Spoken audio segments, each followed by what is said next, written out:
News Special Report.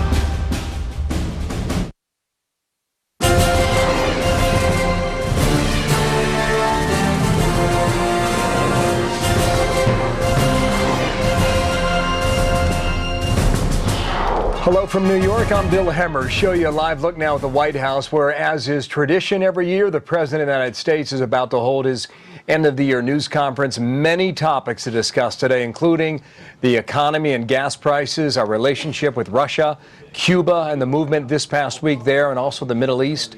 The immigration move up 2 weeks ago, and of course working with the new majority Republican Congress come January. A Fox News correspondent, Leland Vittert, live at the White House there, and Fox Business Network's Lauren Simonetti is here in New York with me. And Leland, let's start there as we await the president. A matter of moments here. The headline in the last hour is this: the FBI officially pointing the finger at North Korea for the Sony mess. What will we learn more about this, do you believe? Well, exactly, Bill. And the FBI saying essentially electronic fingerprints link North Korea to the hacking of Sony over that movie, and now the president. Hello, everybody. They really got a full house today, huh? Well, all I want for Christmas is to take your questions. But first, let me say a little bit about this year. In last year's final press conference, I said that 2014 would be a year of action and would be a breakthrough year for America. And it has been. Yes, there were crises that we had to tackle around the world, many that were unanticipated. We have more work to do to make sure our economy, our justice system, and our government work not just for the few, but for the many. But there is no doubt that we can enter into the new year with renewed confidence that America is making significant strides where it counts. The steps that we took early on to rescue our economy and rebuild it on a new foundation helped make 2014 the strongest year for job growth since the 1990s. All told, over a 57-month streak, our businesses have created nearly 11 million new jobs. Almost all of the job growth that we've seen have been in full-time positions. Much of the recent pickup in job growth has been in higher-paying industries. And in a hopeful sign for middle-class families, wages are on the rise again. Our investments in American manufacturing have helped fuel its best stretch of job growth also since the 1990s. America is now the #1 producer of oil, the #1 producer of natural gas. We're saving drivers about 70 cents a gallon at the pump over last Christmas. And effectively, today, our rescue of the auto industry is officially over. We've now repaid taxpayers every dime and more of what my administration committed, and the American auto industry is on track for its strongest year since 2005. And we've created about 500,000 new jobs in the auto industry alone. Thanks to the Affordable Care Act, about 10 million Americans have gained health insurance just this past year.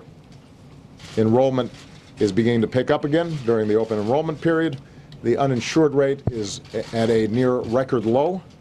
Since the law passed, the price of health care has risen at its slowest rate in about 50 years. And we've cut our deficits by about 2/3 since I took office, bringing them to below their 40-year average. Meanwhile, around the world, America's leading. We're leading the coalition to degrade and ultimately destroy ISIL, a coalition that includes Arab partners. We're leading the international community to check Russian aggression in Ukraine.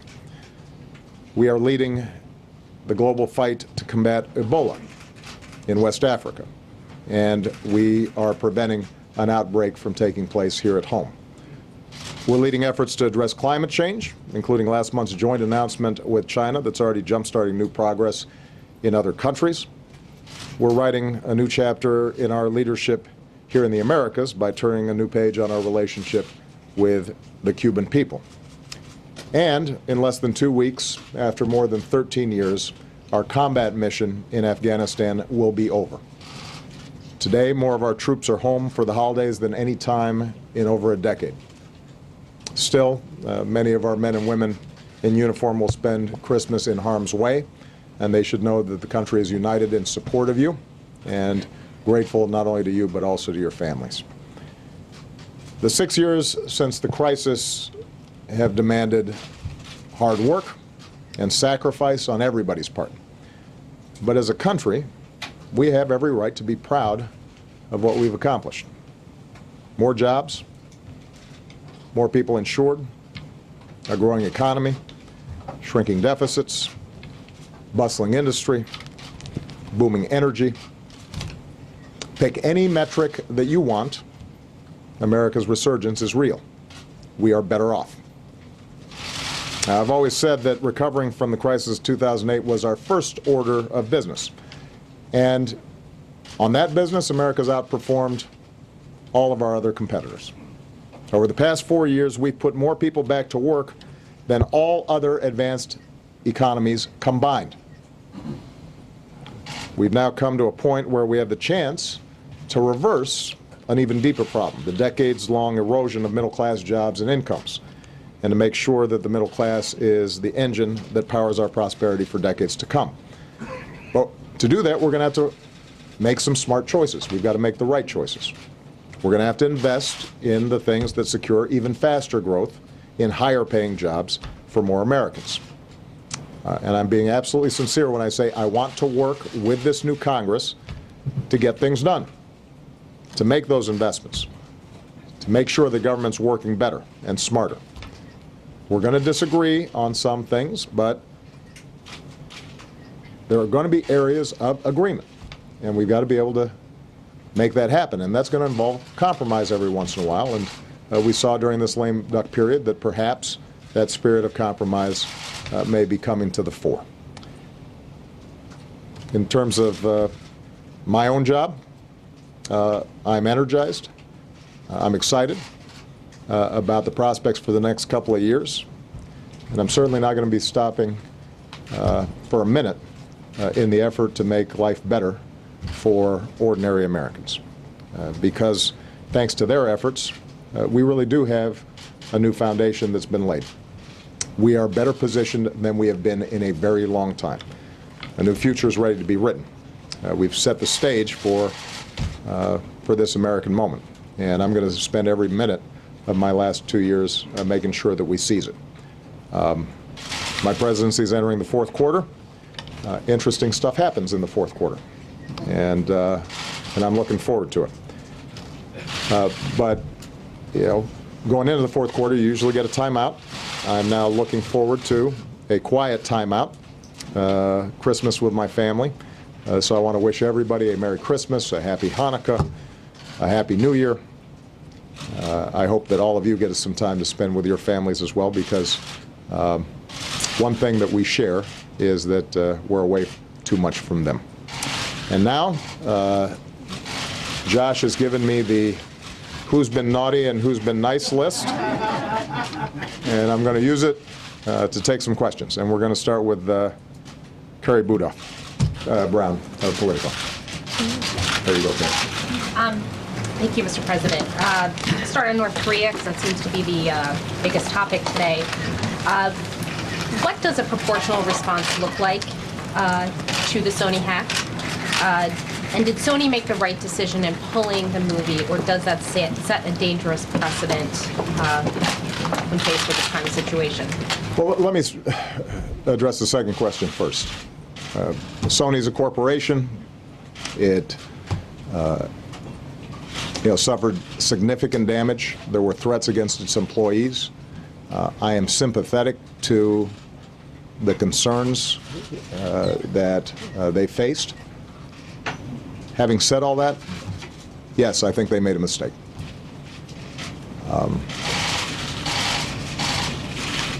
In this interconnected digital world, there are going to be opportunities for hackers to engage in cyber assaults, both in the private sector and the public sector. Now, our first order of business is making sure that we do everything to harden sites and prevent those kinds of attacks from taking place. When I came into office, I stood up a cybersecurity interagency team to look at everything that we could do at the government level to prevent these kinds of attacks. We've been coordinating with the private sector But a lot more needs to be done. We're not even close to where we need to be. And one of the things in the new year that I hope Congress is prepared to work with us on is strong cyber security laws that allow for information sharing across private sector platforms as well as the public sector, so that we are incorporating best practices and preventing these attacks from happening in the first place. But even as we get better, the hackers are going to get better too. Some of them are going to be state actors. Some of them are going to be non-state actors.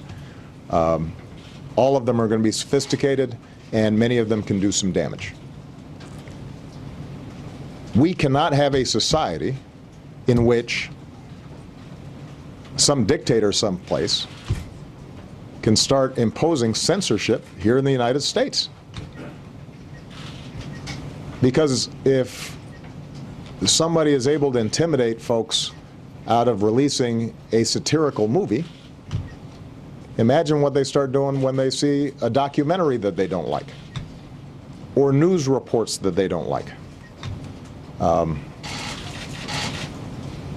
Or even worse, imagine if producers and distributors and others start engaging in self-censorship because they don't want to offend the sensibilities of somebody whose sensibilities probably need to be offended.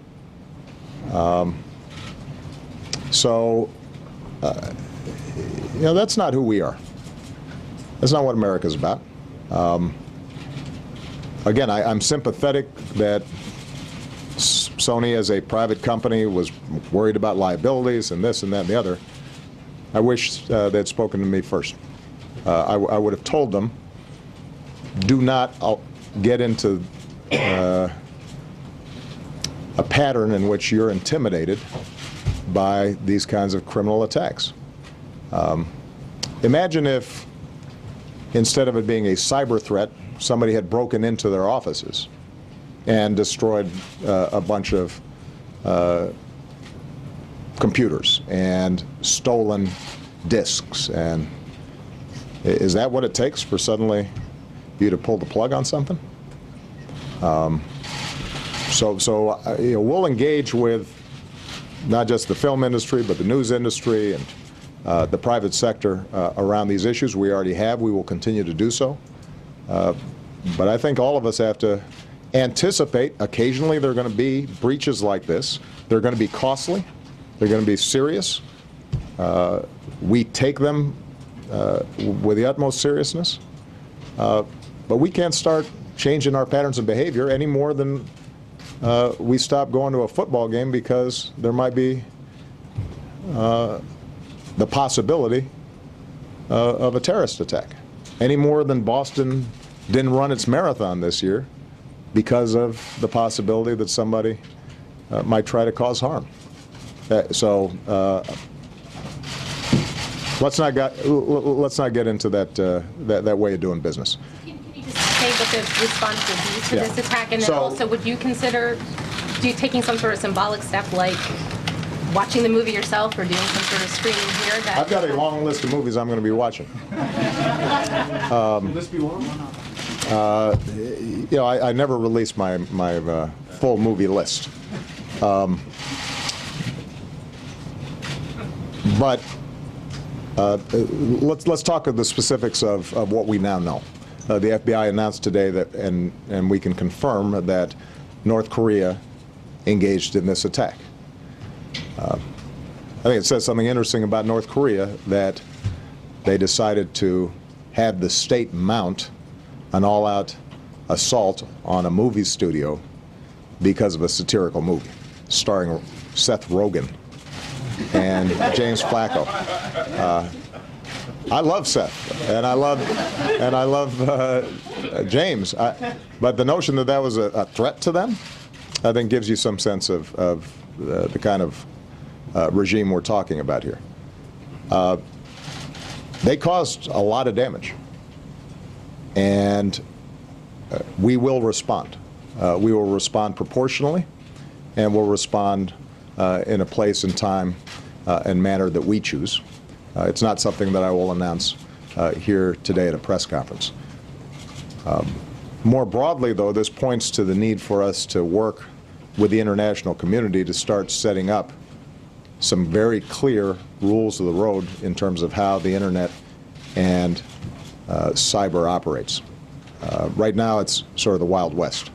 And part of the problem is you've got weak states that can engage in these kinds of attacks. You've got non-state actors that can do enormous damage. That's part of what makes this issue of cybersecurity so urgent. Again, this is part of the reason why it's going to be so important for Congress to work with us and get an actual bill passed that allows for the kind of information sharing we need. Because, you know, if we don't put in place the kind of architecture that can prevent these attacks from taking place, this is not just going to be affecting movies. This is going to be affecting our entire economy in ways that are extraordinarily significant. And by the way, I hear you're moving to Europe. Where are you going to be? Brussels. Brussels. Yes. Helping Politico start a new publication. Well, congratulations. I've been covering you since the beginning, so. Well, I think It's been a long road. I think there's no doubt that what Belgium needs is a version of Politico.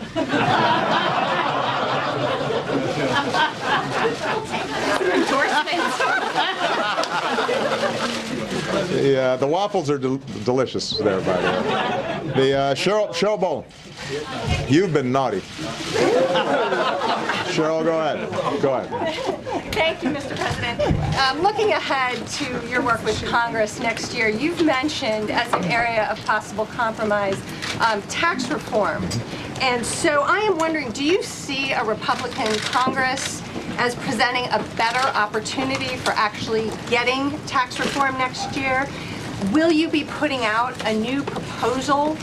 Are you willing to consider both individual and corporate side of the tax ledger there? And also, are you still concerned about corporate inversions? I think an all-Democratic Congress would have provided an even better opportunity for tax reform.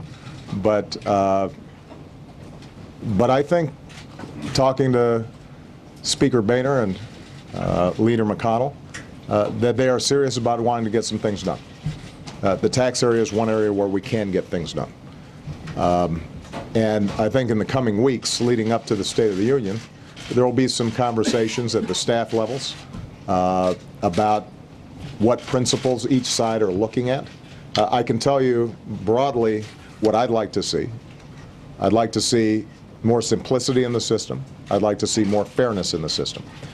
With respect to the corporate tax reform issue, we know that there are companies that are paying the full freight, 35%, higher than just about any other company on earth if you're paying 35%.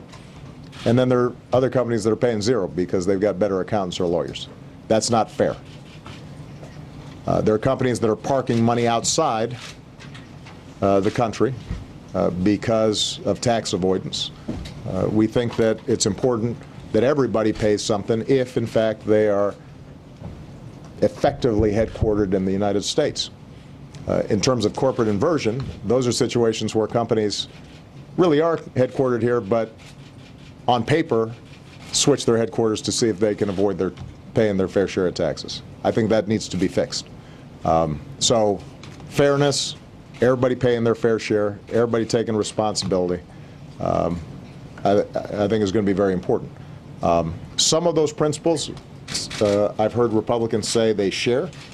How we do that, the devil's in the details. And I'll be interested in seeing what they want to move forward. I'm going to make sure that we put forward some pretty specific proposals, building on what we've already put forward. One other element of this that I think is important is, and I've been on this hobby horse now for 6 years, bless you. We've got a lot of infrastructure we got to rebuild in this country if we're going to be competitive. Roads, bridges, ports, airports, electrical grids, water systems, sewage systems. We are way behind. And early on, we indicated that there is a way of us potentially doing corporate tax reform, lowering rates, eliminating loopholes so everybody's paying their fair share, and during that transition also providing a mechanism where we can get some infrastructure built. I'd like to see us work on that issue as well. Historically, obviously, infrastructure has not been a Democratic or a Republican issue, and I'd like to see if we can return to that tradition. Julie Pace. Thank you, Mr. President. I wanted to ask about Cuba. What would you say to dissidents or democracy advocates inside Cuba who fear that the policy changes you announced this week could give the Castro regime economic benefits without having to address human rights or their political system? When your administration was lifting sanctions on Myanmar, you sought commitments of reform. Why not do the same with Cuba? And if I could just follow up on North Korea, do you have any indication that North Korea was acting in conjunction with another country, perhaps China? We've got no indication that North Korea was acting in conjunction with another country. With respect to Cuba, we are glad that the Cuban government has released slightly over 50 dissidents, that they're going to be allowing the International Committee of the Red Cross and the United Nations human rights agencies to operate more freely inside of Cuba and monitor what is taking place. I share the concerns of dissidents there and human rights activists that this is still a regime that represses its people. And as I said when I made the announcement, I don't anticipate overnight changes. But what I know deep in my bones is that if you've done the same thing for 50 years and nothing's changed, you should try something different if you want a different outcome. And this gives us an opportunity for a different outcome, because suddenly Cuba is open to the world in ways that it has not been before. It's open to Americans traveling there in ways that it hasn't been before. It's open to church groups visiting their fellow believers inside of Cuba in ways they haven't been before. It offers the prospect of telecommunications and the internet being more widely available in Cuba in ways that it hasn't been before. And over time, that chips away at this hermetically sealed society, and I believe offers the best prospect then of leading to greater freedom, greater self-determination on the part of the Cuban people. I think it'll happen in fits and starts. But through engagement, we have a better chance of bringing about change than we would have otherwise. Okay? Do you have a goal for where you see Cuba being at the end of your presidency? I think it'd be unrealistic for me to map out exactly where Cuba will be. But change is going to come to Cuba. It has to. They've got an economy that doesn't work. They've been reliant for years, first on subsidies from the Soviet Union, then on subsidies from Venezuela. Those can't be sustained. And the more the Cuban people see what's possible, the more interested they are going to be in change. But how societies change is country specific, it's culturally specific. It could happen fast, it could happen slower than I'd like, but it's going to happen, and I think this change of policy is going to advance that. Leslie Clark. Thank you, President.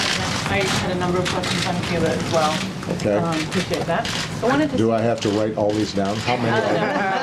A number sounded intimidating.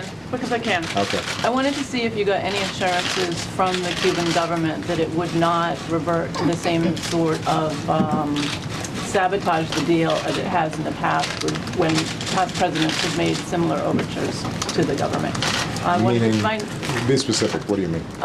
When the Clinton administration made some overtures, they shot down planes. They sort of had this pattern of doing provocative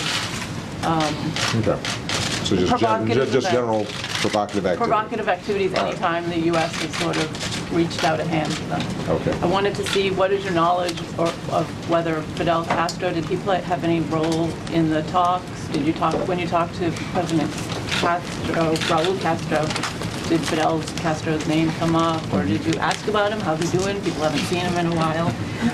Given the deep opposition from some Republicans in Congress to lifting the embargo, to an embassy, to any of the changes that you're doing, are you going to personally get involved in terms of talking to them about efforts that they want to do to block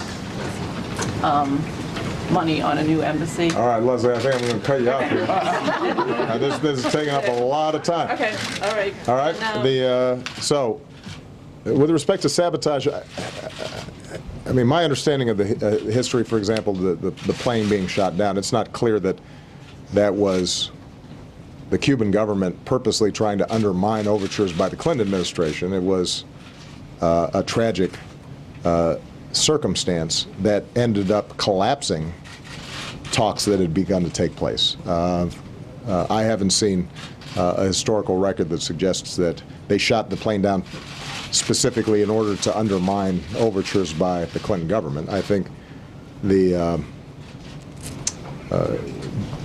is not precedented for the President of the United States and the President of Cuba to make an announcement at the same time that they are moving towards normalizing relations. So there hasn't been anything like this in the past. That doesn't mean that over the next 2 years we can't anticipate them taking certain actions that we may end up finding deeply troubling,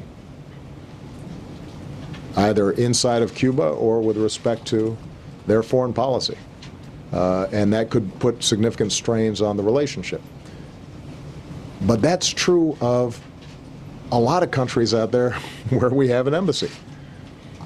And the whole point of normalizing relations is that it gives us a greater opportunity to have influence with that government than not.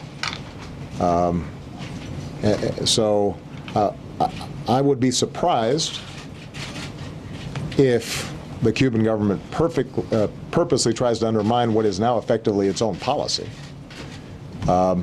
I wouldn't be surprised if they take, at any given time, actions that we think are a problem. And we will be in a position to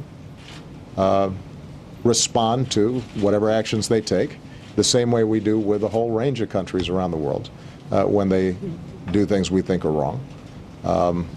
But the point is that we will be in a better position, I think, to actually have some influence. And there may be carrots as well as sticks that we can then apply. The only way that Fidel's name came up, I think I may have mentioned this in the David Muir article interview that I did, was I delivered a fairly lengthy statement at the front end about how we're looking forward to a new future in the relationship between our two countries, but that we are going to continue to press on issues of democracy and human rights, which we think are important.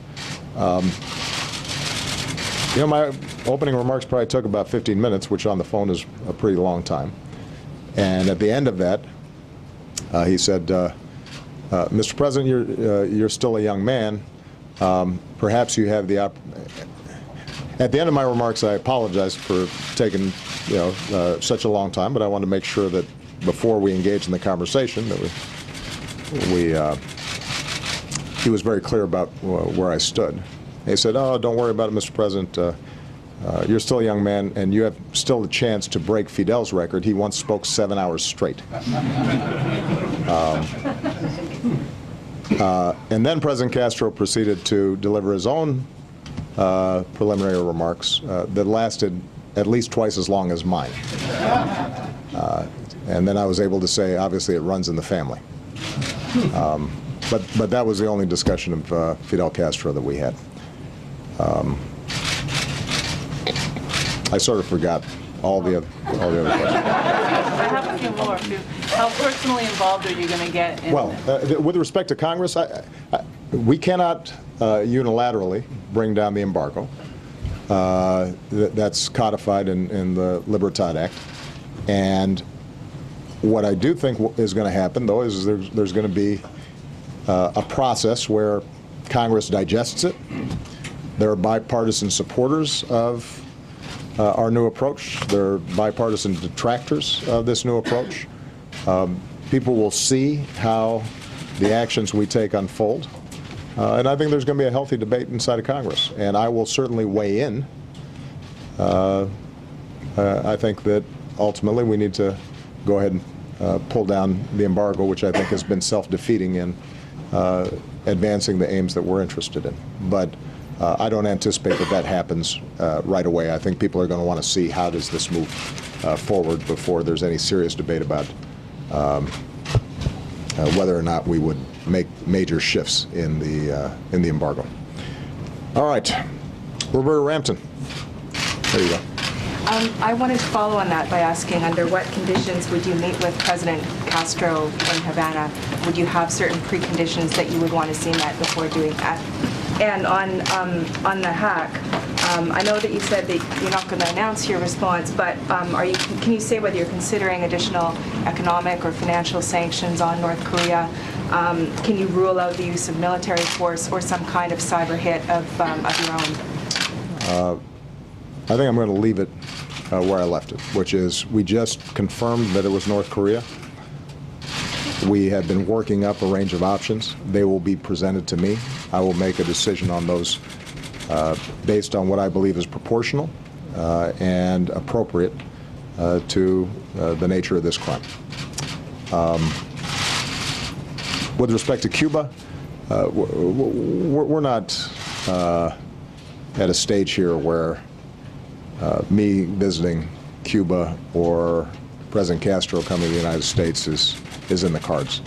I don't know how this relationship will develop over the next several years.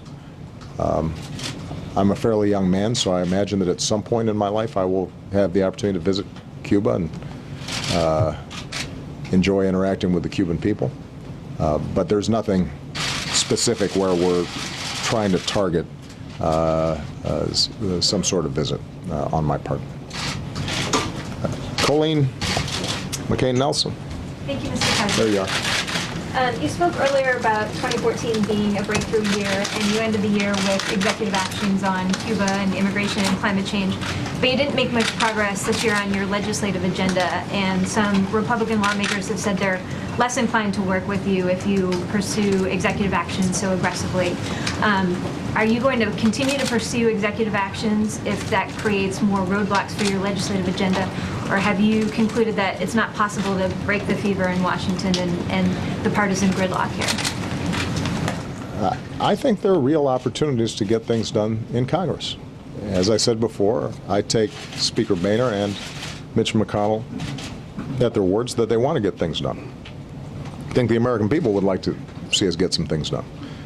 The question's going to be, are we able to separate out those areas where we disagree and those areas where we agree? I think there are going to be some tough fights on areas where we disagree.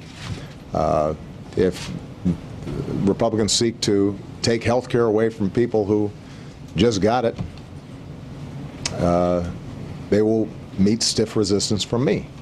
If they try to water down consumer protections that we put in place in the aftermath of the financial crisis, I will say no. And I'm confident that I'll be able to uphold vetoes of those types of provisions. But on increasing American exports, on simplifying our tax system, on rebuilding our infrastructure, my hope is that we can get some things done. I've never been persuaded by this argument that if it weren't for the executive actions, they would have been more productive. There's no evidence of that. So I intend to continue to do what I've been doing, which is where I see a big problem and the opportunity to help the American people, and it is within my lawful authority to provide that help, I'm going to do it. And I will then, side by side, reach out to members of Congress, reach out to Republicans and say, let's work together. I'd rather do it with you. Immigration's the classic example. I was really happy when the Senate passed a bipartisan comprehensive immigration bill.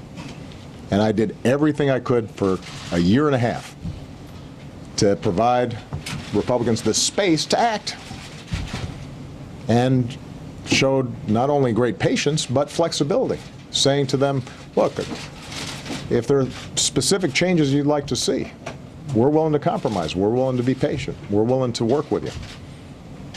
Ultimately, it wasn't forthcoming. And so, you know, the question's going to be, I think, if executive actions on areas like minimum wage or equal pay or having a more sensible immigration system are important to Republicans, if they care about those issues and the executive actions are bothering them, there is a very simple solution, and that is pass bills and work with me to make sure I'm willing to sign those bills. Because both sides are going to have to compromise. On most issues, in order for their initiatives to become law, I'm going to have to sign off. And that means they have to take into account the issues that I care about, just as I'm going to have to take into account the issues that they care about. All right. I think this is going to be our last question. Juliet Alsprin. There you go. Thanks so much. So one of the first bills that Mitch McConnell said he will send to you is one that would authorize the construction of the Keystone XL pipeline. Right. When you've talked about this in the past, you've minimized the benefits and you've highlighted some of the risks associated with that project. I'm wondering if you could tell us both what you would do when faced with that bill, given the Republican majority that we'll have in both chambers, and also what do you see as the benefits? And given the precipitous drop we've seen in oil prices recently, does that change the calculus in terms of how it would contribute to climate change and whether you think it makes sense to go ahead with that project? Well, I don't think I've minimized the benefits. I think I've described the benefits.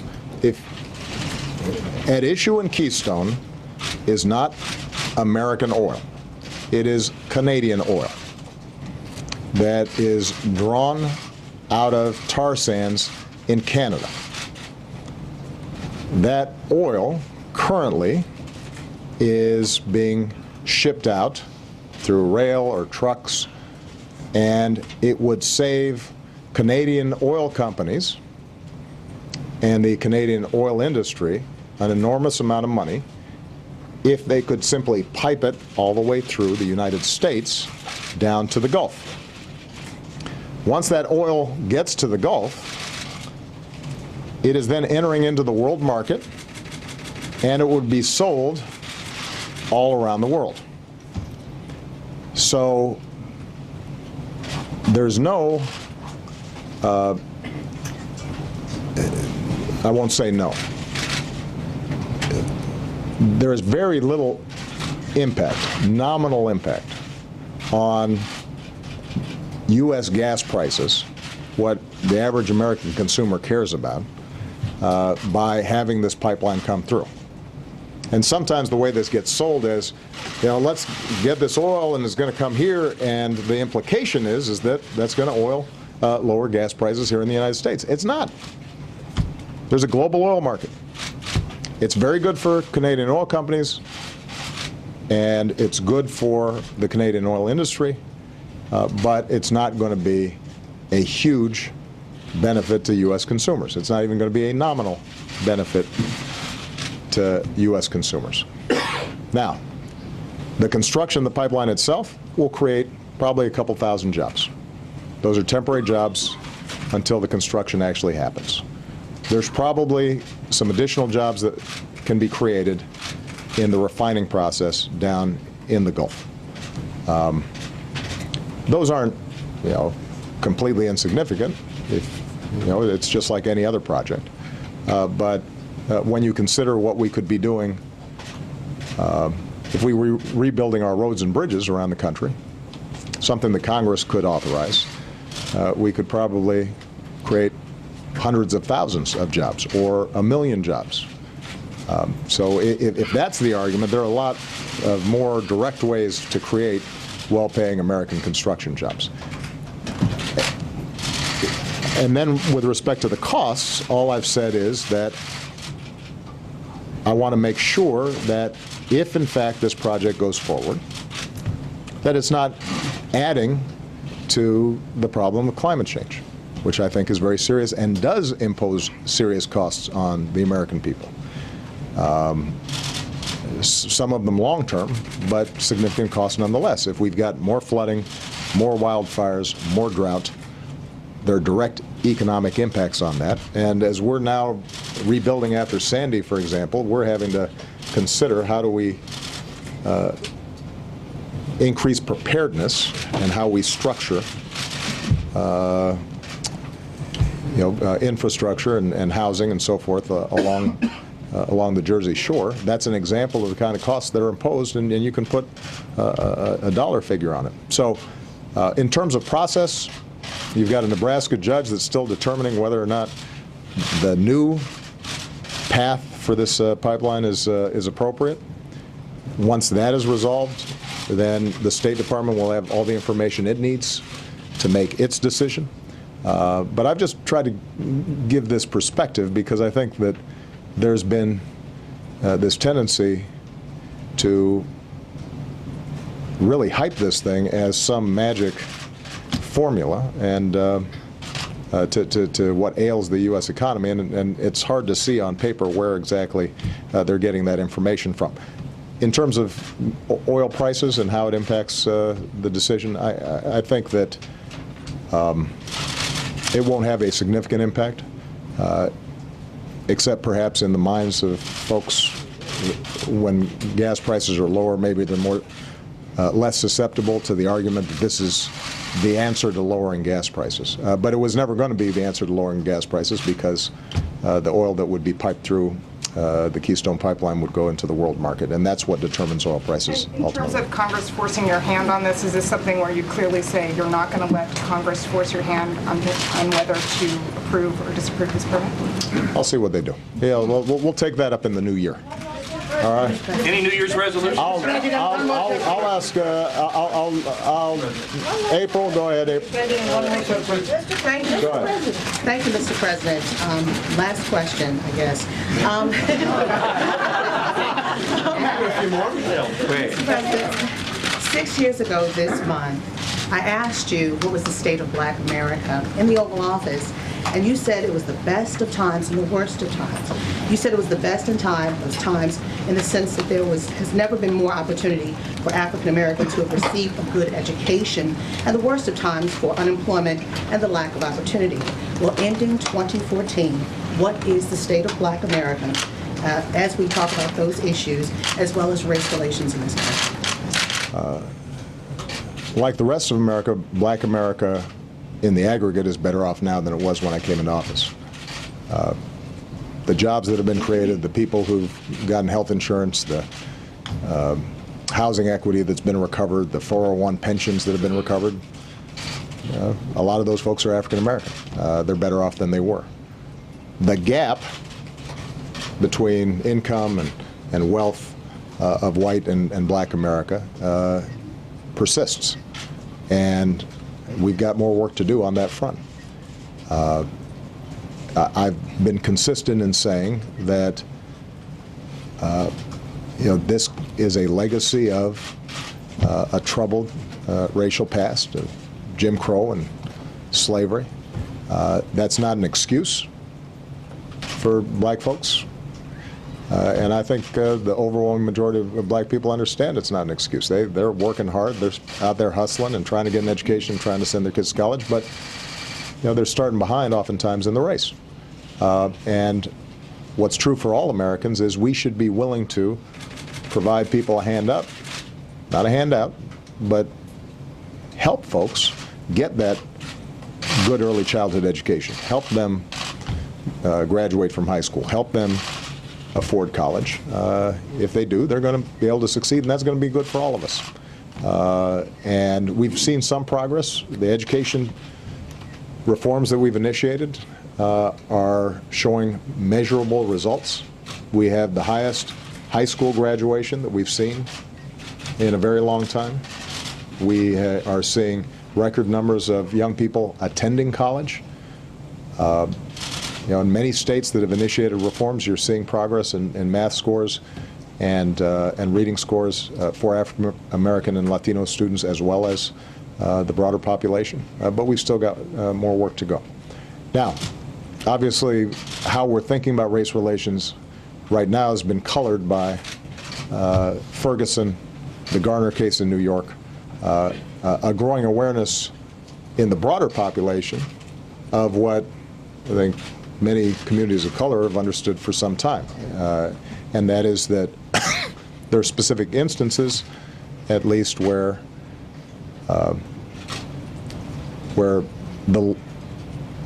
law enforcement doesn't feel as if it's being applied in a colorblind fashion. The task force that I formed is supposed to report back to me in 90 days, not with a bunch of abstract musings about race relations, but some really concrete, practical things that police departments and law enforcement agencies can begin implementing right now to rebuild trust between communities of color and the police department. And my intention is to, as soon as I get those recommendations, to start implementing. Some of them we'll be able to do through executive action. Some of them will require congressional action. Some of them will require action on the part of states and local jurisdictions. But I actually think it's been a healthy conversation that we've had. These are not new phenomena. The fact that they're now surfacing, in part because people are able to film what have just been in the past stories passed on around a kitchen table, allows people to make their own assessments and evaluations. And you're not going to solve the problem if it's not being talked about. In the meantime, we've been moving forward on criminal justice reform issues more broadly. One of the things I didn't talk about in my opening statement is the fact that last year was the first time in 40 years where we had the federal prison population go down and the crime rate go down at the same time, which indicates the degree to which it's possible for us to think smarter about who we're incarcerating, how long we're incarcerating, how are we dealing with nonviolent offenders, how are we dealing with drug offenses, diversion programs, drug courts. We can do a better job of, and save money in the process by initiating some of these reforms. And I've been really pleased to see that we've had Republicans and Democrats in Congress who are interested in these issues as well. The one thing I will say, and this is going to be the last thing I say, is that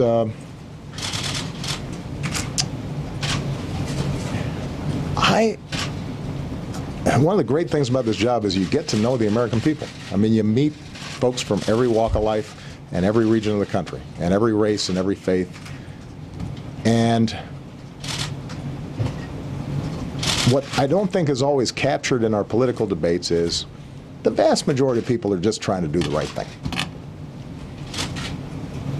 And people are basically good and have good intentions. Sometimes our institutions and our systems don't work as well as they should.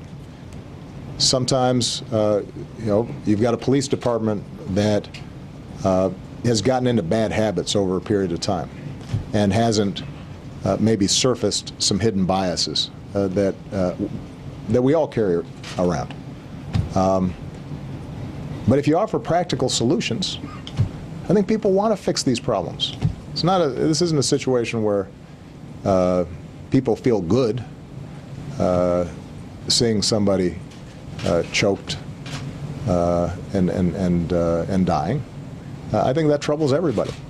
So there's an opportunity of all of us to come together and to take a practical approach to these problems. And I guess that's my general theme for the end of the year, which is we've gone through difficult times. It is your job, press corps, to report on all the mistakes that are made and all the bad things that happen and the crises that look like they're popping, and I understand that. But through persistent effort and faith in the American people, things get better. The economy's gotten better. Our ability to generate clean energy has gotten better. We know more about how to educate our kids. We solve problems. Ebola is a real crisis. You get a mistake in the first case because it's not something that's been seen before. We fix it. You have some unaccompanied children who spike at a border, and it may not get fixed in the time frame of the news cycle, but it gets fixed. And part of what I hope, as we reflect on the new year, this should generate is some confidence. America knows how to solve problems, and when we work together, we can't be stopped. And now I'm going to go on vacation. Mele Kaliki Maka, everybody. Mahalo. Thank you, everybody. And for now, that is it for 2014. And President Obama speaking for the past 50 minutes. 8 questions there in the briefing room. First, on the issue of the day in North Korea and the spying allegation from Sony and the FBI, he said Sony is a corporation that suffered significant damage. But adding then, I think they made a mistake. I wish they would have spoken to me first before canceling the film. Then saying that we have no indication that North Korea was acting with another country. On the move with Cuba, he said he does not believe this issue has reached the level of a meeting with Raul Castro or the Cuban leadership, nor does it mean a visit to Cuba will happen anytime soon while he is president, if at all, and doesn't believe the embargo will end by way of Congress. With regard to the new Republican majority starting in January, the president says there will be areas of agreement. He mentioned taxes, an area where we can get things done. But at the end, expressing deep reservations about the effectiveness of the Keystone Pipeline, which will be taken up by Congress in a matter of weeks. Leland Vitter's at the White House with us yet again, and Lauren Simonetti from the Fox Business Network with me here in New York. Leland, first to you. This will not be the last of it, certainly on Sony and North Korea. What happens next? Well, certainly not, Bill. This has become much bigger than simply a hack, as we saw from the podium just a couple of minutes ago by the president. This is a serious uptick in the rhetoric of what we have heard coming out of the White House. The president very firm, very direct on this issue, and said, we will respond proportionally, and basically said, I'm not going to tell you how or when and telegraph it here from the White House. But for the president of the United States to promise a response on this, they view it in a much bigger and larger sense than simply the cyber warfare or a commercial hacking of a company. They view this very seriously here at the White House. The president saying you cannot allow a dictator pointing his finger at Kim Jong-un and the North Korean government to impose censorship here in the United States. This is certainly not the end of this story. And now, as you point out, the FBI is on it. Lauren, here in New York, with regard to the economy, that was the opening comment. Yeah. We got into a little bit of the Keystone at the end there, but he said America's resurgence is real, and then said the tax areas where we can get things done with a new Republican majority. Where is that going? Oh, good question. And he was not firm or direct on the answer of tax reform in the new year. He said he was hopeful for a simplistic and a more fair tax code, but how are we going to see that? He pointed to the fact that so many big corporations here in the U.S. pay the highest tax rates in the world at 35%, but didn't mention perhaps cutting that tax rate. So we see fewer inversions and fewer tricks by fancy lawyers and accountants to get around some of those high tax rates, Bill. All right, Lauren, thank you. Lauren Simonetti here for us in New York at FBN, and Leland, thanks to you as well. From the North Lawn there, Leland Vitter to the White House, saying my presidency is entering the fourth quarter, but adding a lot of interesting things can happen in the fourth quarter. For now, though, it's off to Hawaii with his family and a 17-day vacation that begins later today. Stay tuned to the Fox News channel and this Fox station for continuing coverage of these stories and all the day's breaking news. And for all your financial news, check out Fox Business on cable and satellite. And of course, we are online all the time at foxnews.com. Have a terrific Friday. I'm Bill Hemmer in New York.